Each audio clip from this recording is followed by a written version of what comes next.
Hello there, it's me, Stephen Thomas, with Reports on Housing, bringing you yet another housing debrief. Thank you for joining us. We really appreciate it. We're super excited. Over the last couple of weeks, we launched both Las Vegas, Clark County, and Phoenix, Maricopa County, two brand new housing reports. And we've been able to fly into Las Vegas, Phoenix, and then just yesterday, fly again to Las Vegas. Landing in Vegas at around 8 a.m., hit three various offices to bring them the latest and greatest news on what's going on in Clark County.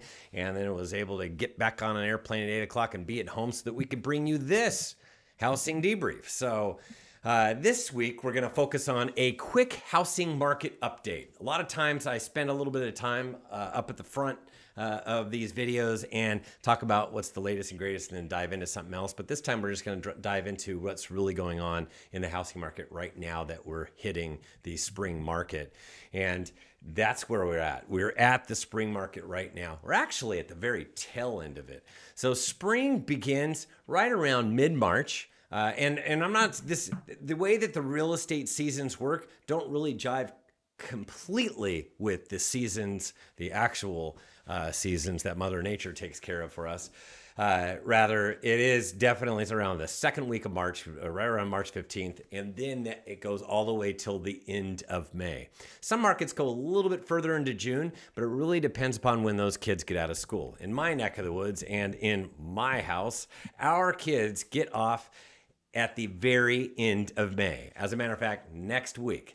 And why is that summer for us? It's summer for us because all of a sudden we have kids that are all over the place, full of their interruptions, the different camps that they're involved in, the different times they come in and they want to know if they can do this or do that. Those are those interruptions. That's the part of summer, and that's part of life. We have a kid that is graduating next week. We always have a kid that's graduating right around this time. And it's also when you plan different summer events and summer vacations and things like that. So when all that happens, spring, which is the hottest time of the year in terms of pending sales activity, summer is second, a little bit less pending sales activity. And the reason for that is because of all the distractions. And you don't even have to have kids to have the distractions, because that warm sun, the beach is calling you, or the lake, or the pool. Summer weather is calling us, so there are lots of distractions that are out there. So we're at the tail end of spring, and spring is when supply rises, and it continues to rise throughout spring typically. Last year we had this unusual spring where the inventory kept on falling until we got to like April, and in some areas May, or even in some areas as late as June, where the inventory kept on falling. So supply rises and demand rises and peaks. In almost all the markets that we're following, we're already seeing a peak. That doesn't mean that that will be the final for 2024 as far as pending sales are concerned, and now it's going to go way down. That's not the case at all. As a matter of fact, we think we may even get a later peak down the road if rates do fall enough, down at 6.5% or lower, which absolutely can happen based upon the data that we're all looking at on a daily basis. But right now, in all the markets that we're looking at, we're kind of seeing that a demand peak has been made right now based upon today's interest rates and all the market dynamics and trends currently in the housing market today. So this is the inventory across the United States, courtesy of National Association of Realtors, that goes all the way back to 1982. And if you look at this, you could see that there were a lot of homes during the Great Recession, 4 million. But where we are right now is very few homes. It was at just at about 1 million homes at the very beginning of this year, then got to 1,110,000, and now the latest release that came out for last month, April, we're at 1,210,000. Now, if you draw a line across, you can actually see that it is higher than where we were all last year. And it's the highest point for inventory since October of 2022. So it's continuing to grow. That last year, like I said, it was a problem. There were inventory kept on falling, and it got lower and lower and lower. This year, we've had the opposite issue where inventory has been growing at a pretty decent pace across the United States. In some markets, a little slower than others. And we'll get into what's happening in all the markets that we're tracking. And so we're going to look at the number of homes for sale. This is available number of homes for sale, and comparing right now to 1 year ago. In the Bay Area, it is up 37% over last year. There's 8,400 versus 6,129. And it's actually good news that if any buyer that comes in the marketplace, there are more choices for them, because demand is right about where it was last year, yet there are a few more properties. And unfortunately, I will say with all of our analysis, we're seeing more of this extra inventory where? Not in the entry-level ranges where it's the hottest ranges and everybody knows that those hottest ranges for their marketplace, compared to the luxury ranges. And not even the luxury, it's the entry level and then everything above that. There are more homes on the market. As a matter of fact, the higher you get, typically the more homes percentage year over year that we actually are experiencing. So while there are a lot more choices, there are more choices in the upper price ranges, not necessarily luxury, but upper to luxury. So that's the Bay Area. In Vegas, Vegas was one of the very last holdouts to finally have more homes on the market than last year. And they're up 12% over last year. There's 5,230 homes right now today versus 4,750 last year. And Phoenix, there are 48% more than last year, 13,396 versus 9,048. And SoCal up 40%, 26,171 homes versus 18,562. Now, while there are a lot more homes on the market, it still pales to where we were even prior to the pandemic, COVID. And it is not even near comparable to where we were prior to and during the Great Recession in order for values to drop, because we have demand levels that kind of rival during the Great Recession era, because of how there are such a limited number of homes available, and especially in the entry level ranges, and also it's these higher interest rates preclude a lot of buyers from being able to purchase in this marketplace. There's a lot of United States citizens that would love to purchase but just can't.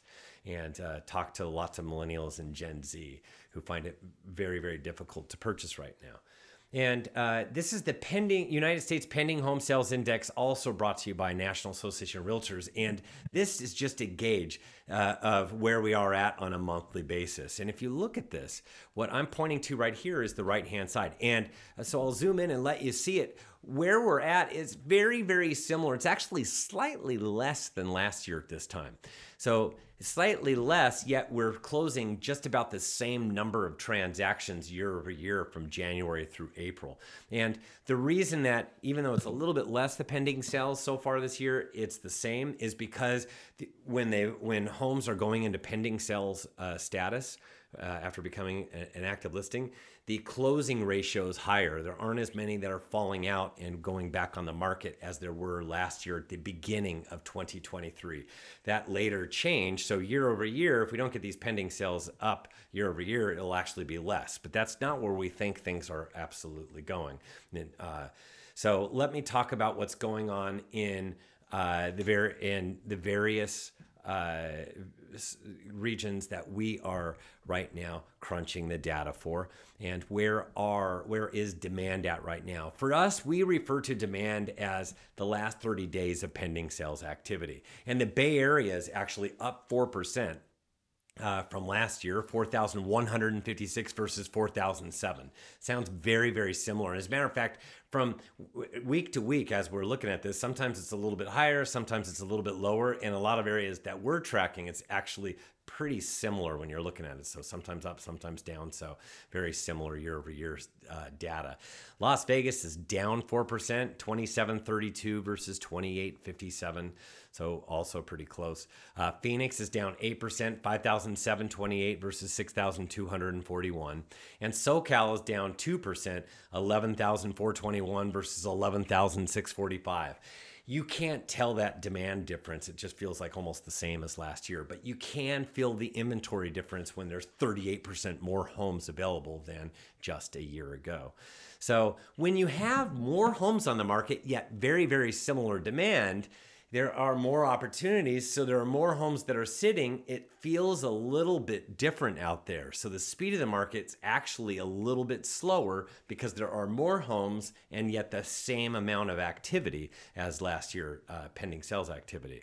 So in the Bay Area, it was 62 days last year versus 46 days this year. Now, what I'm referring to is not days on market. This is our what we would call expected market time. It's the true speed of the market based upon today's available number of homes and demand, a snapshot of the last 30 days of pending sales activity. So when you take those two, it gives you the true speed and absorption of our current available number of homes. And we don't like to utilize closed sales statistics because that'll tell us what is going on in the rearview mirror, how hard it was to purchase a home 2 months ago. I don't want to know that. I want to know how hard it is to purchase a home or how easy it is today, right now, today, because things are actually have changed. You can see. So it's at 62 versus 46 in the Bay Area.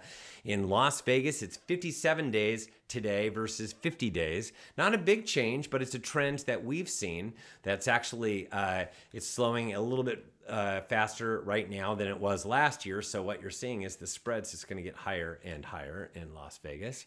And in Phoenix, it's at 70 days this year versus 43 last year. So a big difference in comparing this year to last year in Phoenix, Maricopa. SoCal is at 69 versus 48. So not as big of a difference as Phoenix, but still enough where you're going to feel it in the various markets that we're tracking. So overall, what we're getting in this read from a lot of people is some homes fly out the market because they're sizzling, they look great, they're priced right. Very, very important because the price reduction rate right now is much, much higher than it was last year, and it's kind of spiking, which means all these available homes, a lot of people are a little bit overzealous and pricing them a little bit too high, and things are taking a little bit longer to sell. So it feels a little sluggish, a little bit different than we were at last spring at this exact same period of time. So there is a bit of a pause in the marketplace. And right now, what a lot of people are jumping to is things are a little bit different. They're slowing. He's talking about a crisis. There's a crisis ahead. Oh my gosh, something's going to happen to housing. It's going to crash. There's going to be waves of foreclosures. This is going to be very much like 2008, the Great Recession all over again. What do we do now? Oh no. That's not what I'm talking about. We're talking about a little bit slower. When I'm talking these different market times of 60 to 70, prior to COVID, actually anything below 90 was considered a seller's market. 60 to 90 was a slight seller's market, and below 60 was hot.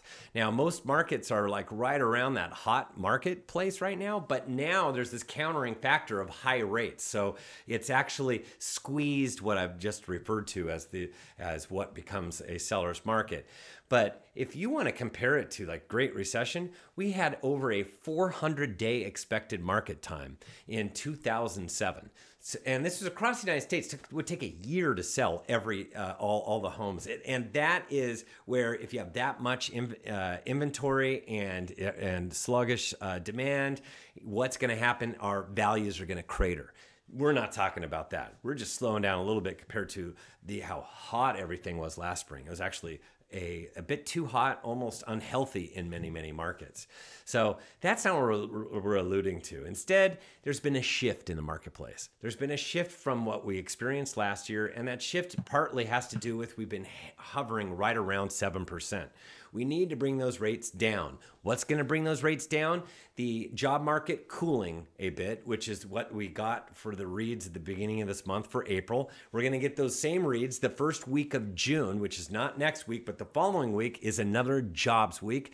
And if that cooperates and it shows a continuous cooling in the job arena, you're going to watch finally interest rates come underneath that 7%. And if we get more cooperation on the inflation front and retail sales and different things like that, that actually show that the economy is cooling a little bit, it will come down even more. So that shift that we're feeling is the sluggishness, this pause that we're feeling right now until rates do fall. And that is what I've been alluding to and describing, which can definitely happen right around the corner. It's just a matter of when is the economy going to shift and slow from here. And we're seeing plenty of headwinds.